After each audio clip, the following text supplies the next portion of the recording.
Hi friends, முருங்கைக்காவுக்கு நம்ம clean பண்ணுறதுக்கு 2 மெத்தடில் பண்ணலாம் ஃப்ரெண்ட்ஸ்.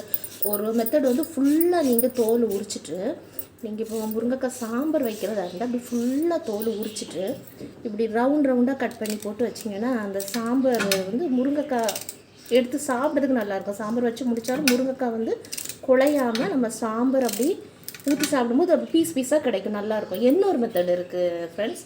அது வந்து நீங்கள் இப்போ 2ஆக ஓப்பன் பண்ணி போடுறதா இருந்தீங்கன்னா அப்படி ஃபுல்லாக நீங்கள் இழக்குனீங்கன்னா அப்புறம் வந்து முருங்கைக்காய் குழஞ்சிரும். அதனால் அது வந்து டைரெக்டாக இப்படியே கட் பண்ணிவிட்டு ஒரு பீஸ் எப்படி எடுத்துகிட்டு அப்புறம் இதை கட் பண்ணிட்டு 2ஆக ஓப்பன் பண்ணி அப்படியே போட்டுருங்க.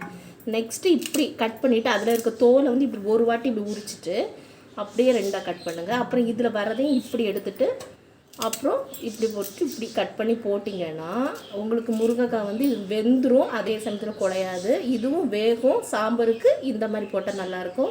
இப்போ கூட்டு வைக்க போகிறீங்க, முருங்கைக்காய் தீயல்லாம் கருவாட்டு குழம்புக்கு போட போகிறீங்கன்னா இது மாதிரி பண்ணுங்கள், செமையாக இருக்கும். பிடிச்சிருந்தா லைக் பண்ணுங்கள். தேங்க்யூ.